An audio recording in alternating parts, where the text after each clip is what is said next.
Hello guys, it's Pat from Pat back at it again, and today we are here with some news and actually to see what is going to change thanks to the skill upcoming rebalancing actually, and the new structure deck that has come out today actually. So before jumping right into both of them, guys, just a quick reminder: if you enjoyed the content, please leave a like and subscribe.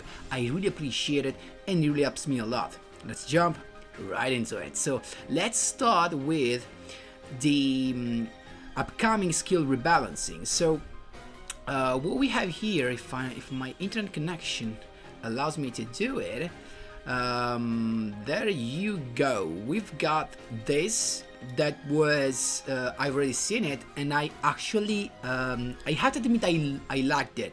So I really like it in general because they're going through the scheme they already bring out. I mean, they want to focus on the characters of the game, and they want to strengthen the character exclusive skill. I mean, the archetype of the main archetypes of specific characters. I mean, they wanna make stronger blue eyes. They wanna make harpies stronger. They wanna make all those things to make people be able to play as the characters they love with the cards of that character. I mean, look at Jack Atlas with that skill. Look at Yusei Fudo with his skill, and so on. So I think they actually have chosen that path and they are sticking to it. And with this thing, we know they're gonna go through the end of it. So they want to do it, and I personally like this choice. I love to, roleplay as a character. I really love it, and they want to make the skill. I think they're also gonna, adjust some skill that are abusable, like actually Demon's Resonance of Jack Atlas. I think maybe in the future after the KC after the Worlds Qualifier hand, so I think in August maybe. And so I'm perfectly fine with it. I'm actually pretty happy about it.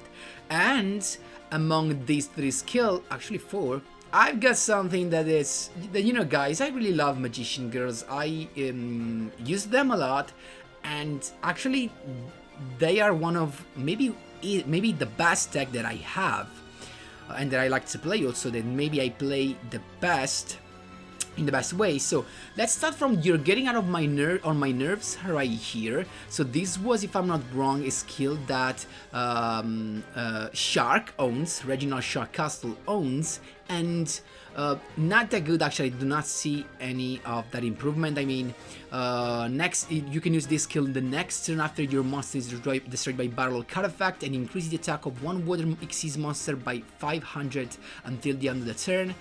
And it can be used also if your opponent has a monster with 2500 attack or more. Once per turn, twice per duel, but the bad thing is that the increase is until the end of the turn, so you're not gonna get that, advantage. So not worth in my opinion, and also not that character specific. I mean, it's better to use the other skill that makes, actually I can't remember the name, the skill that makes all the water type monster you control of level 4, so that is pretty cool instead of this. Then here we go, Magician Girls. Now the attack of Magician Girl monster you control is increased by 300, and it was 100 if I'm not wrong, so that's pretty nice. I mean, we have to test the decks and see how good can this actually be, but it has potential in my opinion. I mean, look at this in the way that without Kiwi's effect, the effect of Kiwi that can be discarded from your hand to increase the attack of all Magician Girl monsters you control by 300 for each Magician Girl monster you control and in your graveyard. So without that, you're gonna get with 3 Magician Girls on the field, and it's pretty easy to get those on the field thanks to Barry. You've got a plus 900, so this means that your Chocolate Magician Girl is gonna have 2500, and if you like to play the Dark Magician Girl, it's 2900. Now this with the Kiwi boost becomes pretty insane in my opinion. So this could lead us to a pure Magician Girl deck that could be either cog worthy, and I don't know, maybe competitive is too much, it's too early to say it, but maybe it has a chance to be competitive. We have to see, so we have to wait for this skill to be dropped, this change actually. So it's 29, actually no, plan to be released 22, 24, so in a week I guess. This is for the tax change. Okay, so in a week we will see if there's actually a chance for this to be meta, but I'm pretty happy about that. Then extra pain, and the additional damage has been increased from 50 to 100, and he still has of course the downsides of not being activated under 100 or 1000 life points. That's fine, not that much. I mean, it's cool, but not that good. At least I cannot see any improvement, any remarkable improvement that can make this skill playable. And then we have one card wonder. This is huge. I mean, it was not that much of a deal. I mean, there were some people playing this. I personally don't like it. You know, I do not like stall decks in general, the one with lava golem and tons of traps. I never played them, but it's actually my personal opinion, and this was one of those. So I am happy that they actually changed the skill and make it like an Infernity exclusive skill, but I don't think it was that much of a deal. I didn't actually see those many decks using one card wonder, so it's fine, but I guess, and that's all I guess. So this was all, and for the skill changes, I expect something else, at least for Demon's Resonance. I don't know if they wanna wait for the for August. Well, I hope not, but okay. But anyway, I don't know if still is that much of a deal. I mean, Demon's Resonance was really common, was really popular in the KC Cup, but at least for me it was not that much of a deal. I had a 90% win rate against that deck with my Invoked Magician Girl, so I don't know, it was not a problem to me, but I can guess that it could be a problem for the other duelists. So that's fine, and then let's move on to the extra deck. The extractor deck actually, sorry guys. That was released today, so let's go straight to the shop and let's see what we got. So I missed the leak actually, so I'm seeing this deck the first time with you. There you go, we've got Soldier GAIA the First Knight. You can tribute one dragon type fusion monster, I guess this one. To special summon, okay, and if it's special summon, you can target one attack position monster on the field, change your defense position. Useless effect, I mean, not that good. You can tribute this card at one level 7 or higher warrior type monster from your deck to your hand, and okay, one effect, each effect once per turn. Okay, I guess this is this combo with this. One GAIA the First Knight monster, okay, so every First Knight monster, that's pretty cool, and one level 5 dragon type monster, level 5 specifically, so not one level 5 or more, keep in mind that. So this only with the Curse of Dragon against, like this one, I already have 5, and actually the normal one can be useful. I don't know if we have some level 5 dragon type monster that can be useful. We have to check that. So this becomes GAIA the Dragon Champions, okay. You can now use each of the following effects once per turn. So it's a hard once per turn, fine. During the main phase, quick effect, you can target one other card on the field, destroy that card, and this card uses 2600 attack. Okay. When this card destroys a monster by battle, this gains 2600 attack. Pretty cool, I guess. I mean, you already know that this thing is simply stopped by a Book of Moon, and they releasing thing that can be easily stopped by Book of Moon, especially if you're facing this thing and your opponent was going first. So if you have to face this and you're going second, you need the Book of Moon to deal with that, otherwise you have a -1 on your side. But I don't know if I can be that much of a deal. I mean, At least we've got no particular fusion to make this thing gain attack. So in the first turn you actually have this with 2600, only one pop, and after that this card does the pop, it is a zero attack. You have to keep in mind that. So I can't see that much of you know, a crazy deck, at least for now. And what we have next, Gaia the Magical Noid, level 7, like this one? Yeah, no, this was level 8, okay. This card is always treated, okay, so you can use for the fusion. And if you control no monsters or your opponent controls a monster with 2300 or more attack, you can normal summon this card without attributing, like the other Gaia, more or less.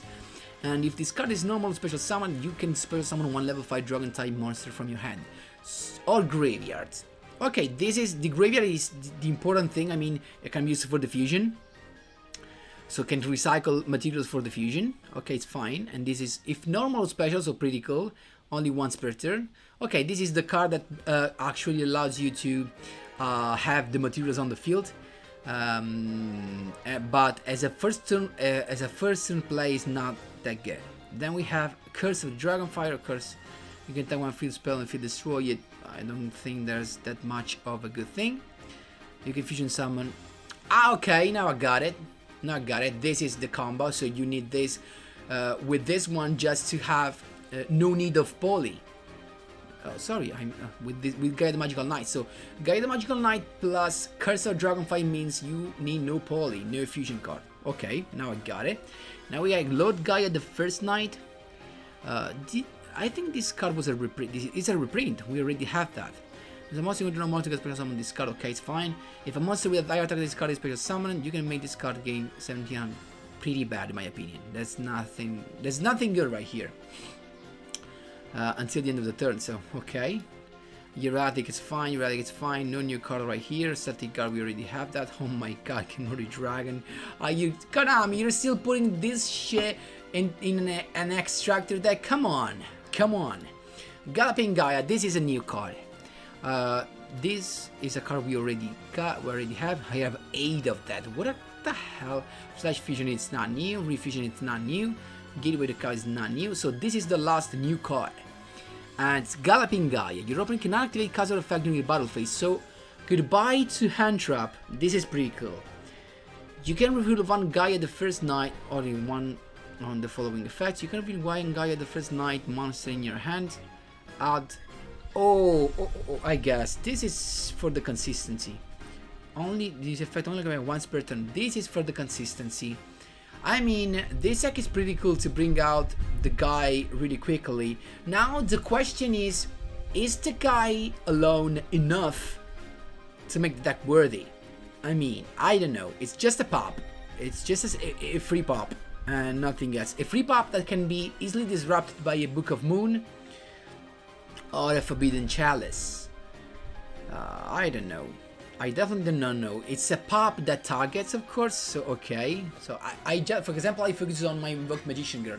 With Berry, I have no problem. So if this targets Berry, I'm fine. And this thing is gonna be destroyed by the monster that I summon with Berry, if you're gonna think about that. And I don't know, for me, right now I'm not gonna buy it. This does not convince me completely. I mean, it's cool because it's Gaia Knight, one of the iconic monsters of Yu-Gi, but I'm not gonna buy this for now. We need to see what are they going to put in the next main box. Maybe some support with this. If we got the fusion that increases the attack of Gaia the Magical Knight of Dragons by 2600, that can be a thing. At least you have a pop and this guy is still 2600. That can be actually a good thing, but I don't know. I still don't know if, even if we've got that card, I'm not sure these will be that crazy. And last but not least, I wanna see the skill that we see. But if I'm not wrong, the skill was about. There you go, the Dragon's Night Path. So for all the Yugi, pretty cool. Return one card from your hand to the deck without any restriction. Okay, place one Galloping Gaia face up on your field from your deck. This is cool. After ending this skill, you can only special summon the following monsters until the end of the next turn. The skill only activity if you begin the duel with a deck that has at least 8 cards that are GAIA the first night. Okay, so pretty specific. And or level 5 dragon type monster. The skill can only be used once per duel. Fusion monsters with GAIA the first night. So after you use this skill, you can only summon these guys. Oh, also Black Luster Dragon, so this is cool. Okay, this skill increases the consistency incredibly. So you have so to make the combo work, you actually only need only one GAIA monster or one level 5 dragon monster. And you know why? Because with Galloping GAIA that you can play without any restriction thanks to the skill, no restriction about life points or cards in your hand, you have to reveal nothing. So once that you have this, you only need one of among the GAIA the first night or the level 5 dragon type monster, and then you're done. Because with the field spell, you're gonna anyway add the other one by revealing the one you have in your hand. So this means that you have the ensured combo in your hand. I mean at least if you have the Curse of Dragonfire that allows you to special summon without any fusion card. I don't know. I'm not sure. This alone, I think it's not that much of a deal, in my opinion. Maybe I'm wrong, guys. Maybe I'm wrong, but my first impression is that without any support in the main box, it's not worthy. It's not worth your money. I mean, at least if you do not, unless you love GAIA the Magical Knight, GAIA the First Knight as the archetype, of course. So guys, that was all. I mean, I guess we have to wait for the next main box to be dropped and see what we got. So let's see what we got. Guys, that was all. I hope you enjoyed all my comments on this latest release and the skill rebalancing. I hope it's all clear. Of course, guys, feel free to ask me wherever you want in the comment section down below. Thanks a lot for watching, and as always, see you in the next one.